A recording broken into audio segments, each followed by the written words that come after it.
Back to the Blue and Gold Report. Our first guest today is sophomore thrower Aikhionbare. Itohan, welcome to the show. Thank you. Folks, if you haven't been following, Itohan and her friends Color Itos has recorded 3 top 5 finishes this year in the shot put. And just to recap, Itos finished second out of 22 competitors in the shot put at the Boise State Jackson's Open, and then she came in 4th at the Husky Classic last weekend, and she kicked off the season with a 5th place finish at the New Mexico Cherry and Silver Invitational. You're having a tremendous season so far. You've got to be feeling good. I've been feeling pretty good. I think the main thing is the summer. I feel a lot stronger than I have before, so just excited to see what the rest of the season has to hold. Talk about the summer a little bit, since you point that as to a key to your success so far. What did you do over the summer? This was my first summer lifting the entire summer. So we got a new strength program, and in the weight room 2-3 times a week, just lifting, getting stronger, and I feel like that's made a big difference. So are we tipping our hat to Mike Nagler and Bobby Harmston? and Caitlin Cirilli. And Caitlin. They never get any love, but they are in the background working with our student athletes. In college, you get 3 throws, with the top 9 advancing to the final. Is that correct? Yes. So is there pressure for you to throw a good throw on your first throw, or do you prefer to kind of just work into it and then have an amazing throw on your third throw?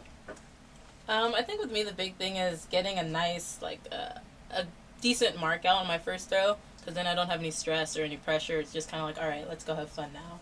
Let's just give it all I have, and then hopefully make it to finals. And then but if there's stress on there, then get a little more amped up. So, what are the keys to the shot put? Really, I don't know a lot about the sport, and I think this sport is new to some of our listeners. So describe the sport and what are the keys to it? The keys, I would say, for me are technique and strength. Pretty much you have a 4K shot. I'm a rotary. I spin in a circle pretty much and then throw it.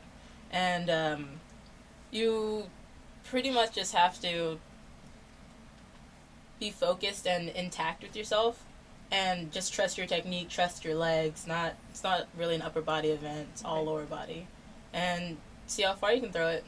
I read a little bit about it, and I know you have to keep the shot put at a certain level near your chin. Is that something that's difficult to get used to? And when you don't keep it, at the level that you're supposed to, does that negate the entire throw, or does it just cause you to lose some points on that? You definitely lose some distance. Okay. A lot of the time, I'll release it kind of like a basketball. Okay. I'm a former basketball player. Because you did play basketball, yes. So, old habits die hard. But when you do throw it and it goes too high, it doesn't go as far. But you have to find the happy medium, because you don't want to just have a line drive and it just goes straight into the ground. So, okay. So arc is bad. Too much arc is bad. Which is not true for our basketball team. So let's get some arc on our free throws, kids. You mentioned technique, and I'm told, I talked to Trevor, he says you're constantly practicing technique. Describe a little bit about what, if you want to get into the sport, if you're a young track and field athlete and you want to get into the sport of shot put, what do you need to look at in terms of technique? You talked about legs, but can you describe that a little bit more? I think the main thing, especially looking at my technique from high school, keeping your right arm in. Do not pull off with your left side. Keeping your left arm in, because pulling off with your left side from the beginning of the throw messes everything else up. But if you keep that in, you're able to work your legs, and everything comes together.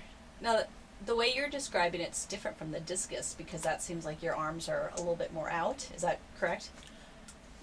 They're very similar in terms of you want your left side to stay in and stay as a unit. Mm-hmm. You don't want it outside of your left hip, because then you can't really work your right leg because it's trailing when you're spinning. But with discus, your arms are out more, but they're still in the same position as in shot put in terms of the torque angle. Okay, so it's almost, I want to compare it to dancing, something a little bit that I don't know a lot about, but where you have to have a certain frame set and held throughout the entire throw. Yeah, you got to keep that separation. That's what will help you in the end. You were a CIF shot put and a discus champion in high school.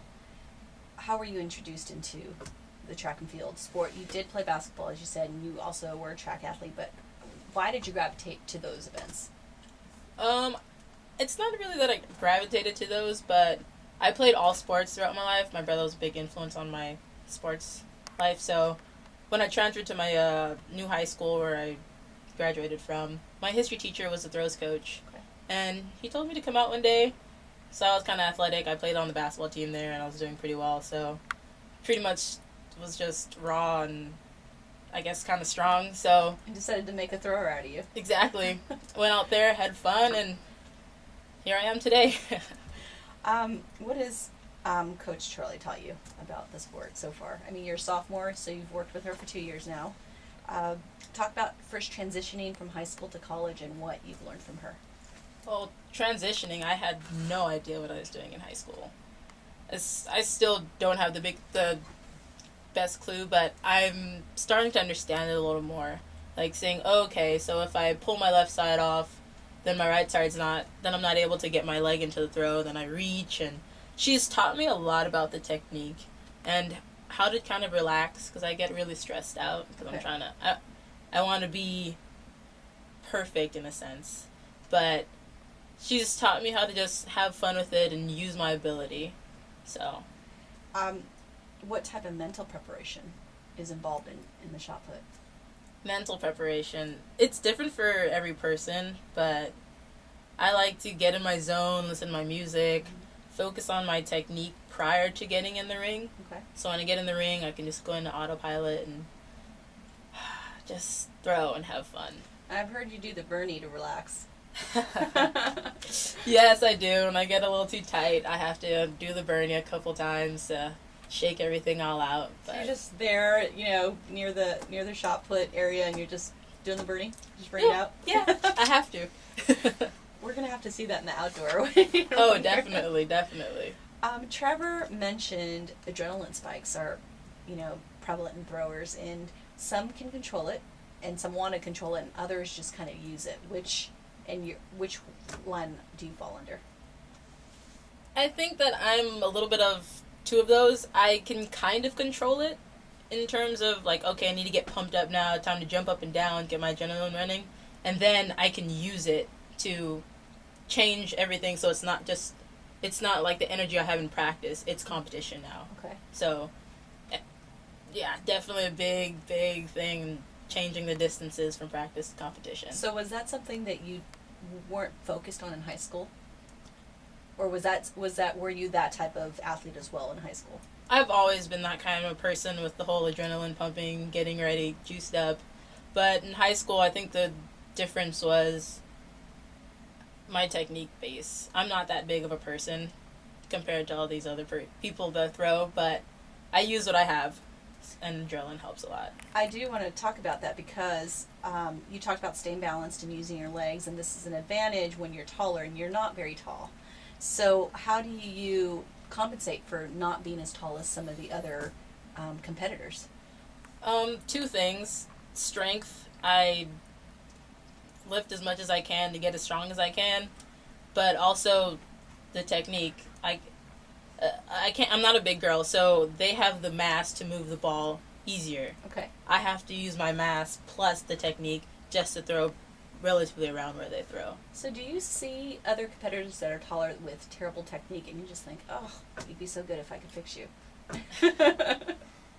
I would think maybe you'd be so good if I could fix you. Uh-huh. But I do see this is a little frustrating because you're so big and I have to work so hard just to be around the same level as you. Okay. But I know my coach is probably like, oh, if I could fix you.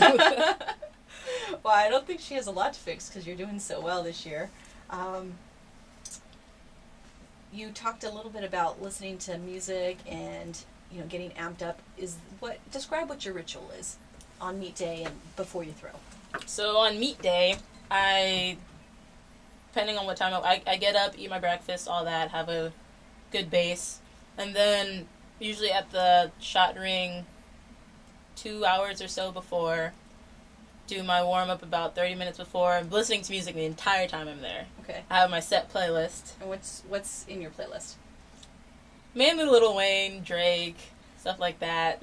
stuff that really gets the blood pumping and Okay. gets me excited.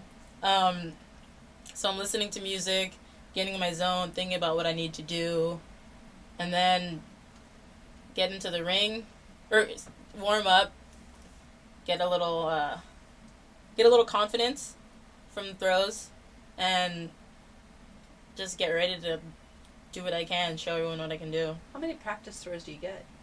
In competition, depending on how many people there are, recently there have been a lot of people in the flights, so we'll get maybe 3 throws, 4 throws max. Okay. So maybe do like a stand, a step in, a full.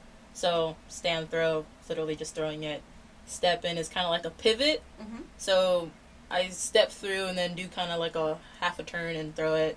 And then the full is a full turn and a half. Okay. So. You talked about being a basketball player. When did you decide to give up playing basketball? When I got recruited for track. Okay. So I had no idea I was going to get recruited for track. So, I mean, I was just doing both of them because they were fun. I love doing sports, so I think that was the day. I was like, oh, wow, this is serious. Okay, well, I'm excited to see where it takes me. And how did you choose UC Irvine?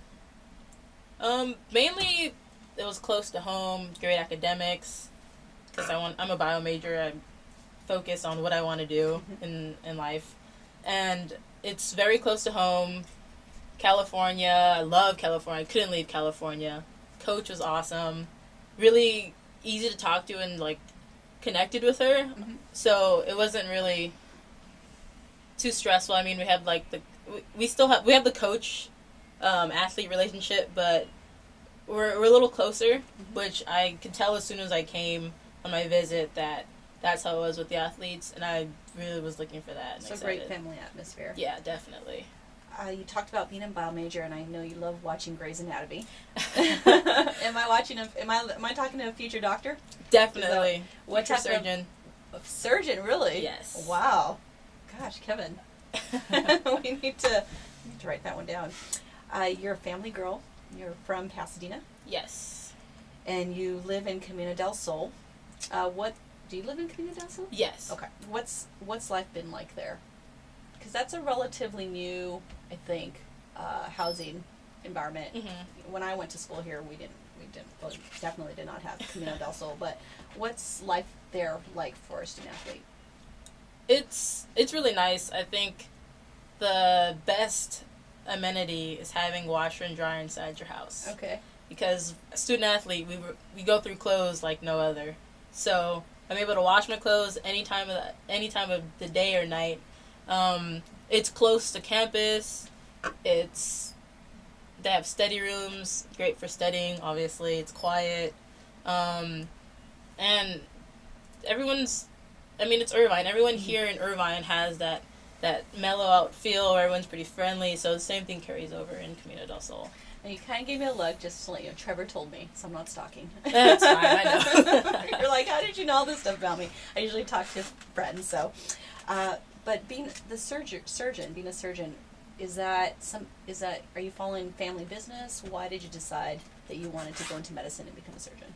Okay, well, initially when I was 3 years old, a family friend of my mom was a obstetrician. Okay. He told me about it. I fell in love with the job. Bringing life into the world sounds like the most amazing and rewarding thing you can do. And I've always wanted to be an obstetrician, pursued that in terms of getting my grades up, focusing on my sciences and everything all around. And then recently I got interested in pediatric surgery. Okay. With a specialty in fetal / pre or neonatal surgery. So basically fixing developmental issues right before the child is born or after, to help even out the playing field. Right. Equality, I feel, is a big thing. A big how do I say this? A trait that you want. Exactly. To help develop. I mean that blows my mind, because I couldn't, not that I thought about medicine to that degree, but just to be able to do that, to actually affect, the child before it's born. I mean, that's amazing. Very quickly, you have MPSF indoor championships coming up. What is your goal for that meet? My goal is to throw 50 feet, Okay. at least. Is that attainable, or you think Definitely. doable? Okay. Definitely. Well, we will be looking for those results, and you can look for those results on ucirvinesports.com. Itos, I want to wish you the best of luck the rest of this season as you move forward from the women's indoor to the outdoor. We're going to be following you. All right, thank you. Fans, that was Itos Aikhionbare from the women's track and field team. We'll be right back with women's water polo head coach Dan Klatt on the Blue and Gold Report on KUCI 88.9.